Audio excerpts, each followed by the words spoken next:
Sejam todos bem-vindos ao canal Companheiros da Luz. Livro Nosso Lar. Obra do Espírito André Luiz, por Chico Xavier. Iniciemos então a leitura do capítulo 33. Curiosas observações. Poucos minutos antes de meia-noite, Narcisa permitiu minha ida ao grande portão das câmaras. Os samaritanos deviam estar nas vizinhanças. Era imprescindível observar-lhes a volta, para tomar providências. Com que emoção tornei ao caminho cercado de árvores frondosas e acolhedoras.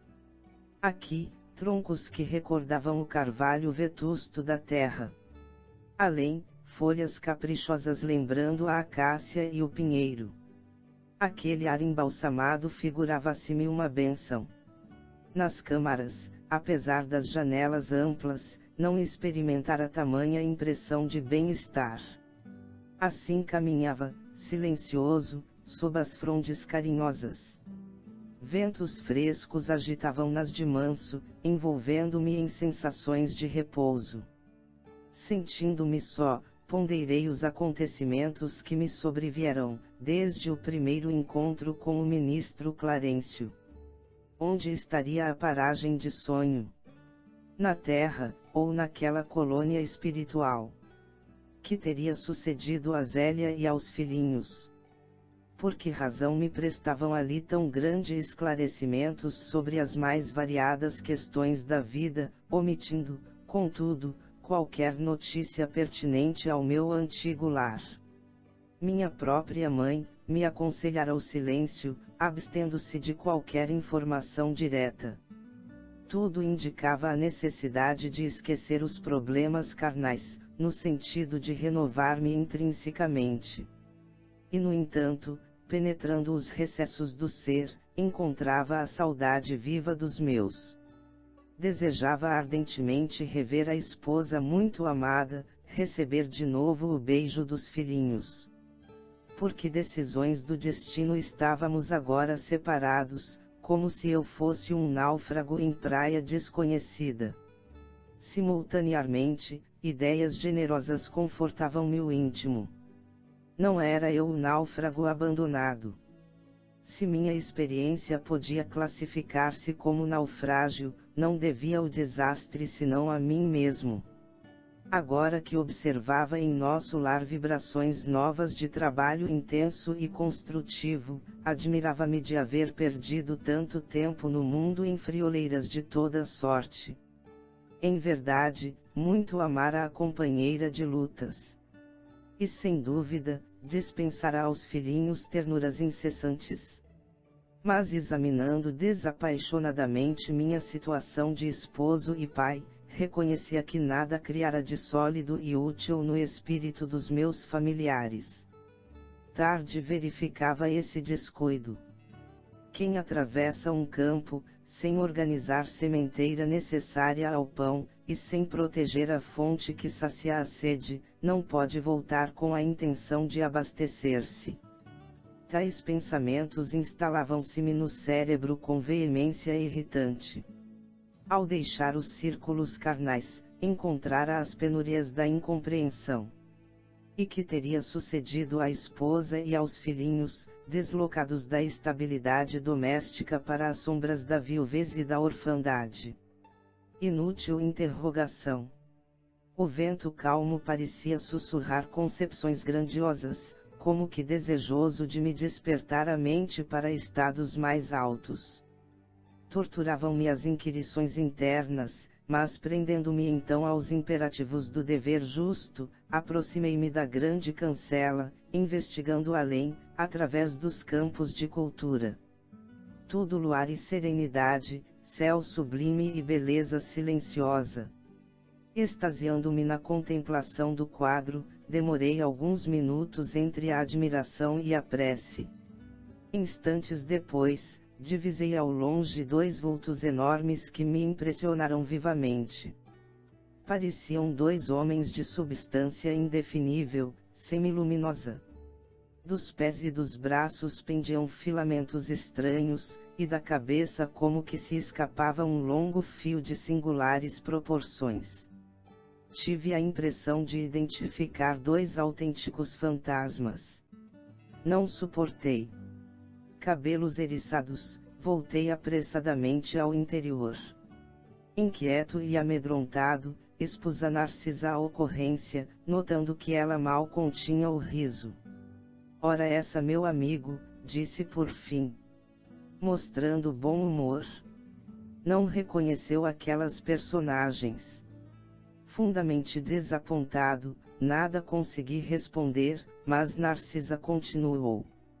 Também eu, por minha vez, experimentei a mesma surpresa em outros tempos.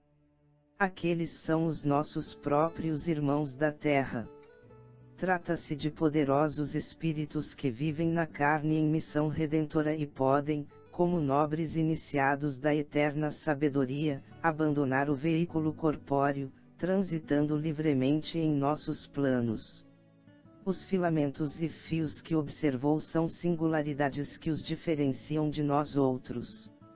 Não se arreceie e, portanto, os encarnados que conseguem atingir estas paragens, são criaturas extraordinariamente espiritualizadas, apesar de obscuras ou humildes na terra.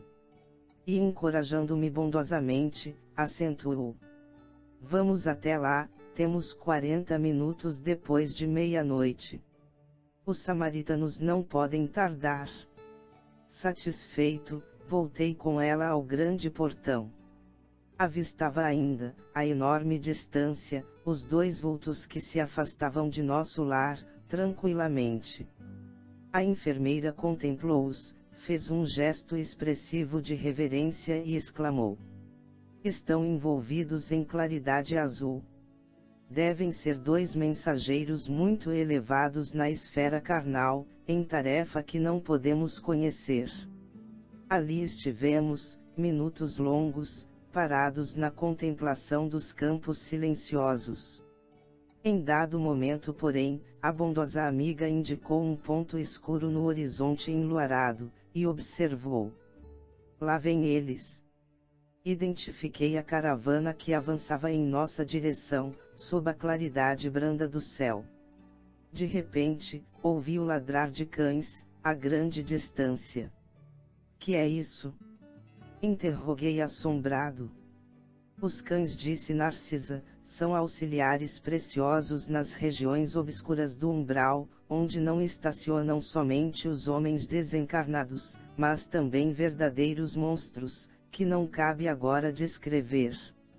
A enfermeira, em voz ativa, chamou os servos distantes, enviando um deles ao interior transmitindo avisos. Fixei atentamente o grupo estranho que se aproximava devagarinho. 6 grandes carros, formato diligência, precedidos de matilhas de cães alegres e bulhentos. Eram tirados por animais que, mesmo de longe, me pareceram iguais aos muares terrestres. Mas a nota mais interessante era os grandes bandos de aves, de corpo volumoso, que voavam a curta distância, acima dos carros, produzindo ruídos singulares. Dirigi-me incontinenti, a Narcisa perguntando: onde está o aeróbus? Não seria possível utilizá-lo no umbral? Dizendo-me que não, indaguei das razões. Sempre atenciosa, a enfermeira explicou. Questão de densidade da matéria. Pode você figurar um exemplo com a água e o ar? O avião que atravessa a atmosfera do planeta não pode fazer o mesmo na água. Poderíamos construir determinadas máquinas como o submarino. Mas por espírito de compaixão pelos que sofrem, os núcleos espirituais superiores preferem aplicar aparelhos de transição. Além disso, em muitos casos, não se pode prescindir da colaboração dos animais. Como assim? Perguntei surpreso. Os cães facilitam o trabalho. Os burros e as mulas suportam cargas pacientemente, e fornecem calor nas zonas onde se faça necessário. E aquelas aves, acrescentou, indicando-as no espaço, que denominamos ibis viajores, são excelentes auxiliares dos samaritanos, por devorarem as formas mentais odiosas e perversas, entrando em luta franca com as trevas umbralinas. Vinha agora, mais próxima à caravana. Narcisa fixou-me com bondosa atenção, rematando. Mas, no momento, o dever não comporta minudências pronunciation dictionary maintenance supports masks and regular expressions informativas. Poderá colher valiosas lições sobre os animais, não aqui, mas no Ministério do Esclarecimento, onde se localizam os parques de estudo e experimentação. E distribuindo ordens de serviço, aqui e acolá, preparava-se para receber novos doentes do espírito. Chegamos ao final de mais um capítulo. Boa reflexão. Que Deus abençoe a todos. Não percam o próximo capítulo, de número 34. Os recém-chegados do umbral. Muito obrigado, e até logo.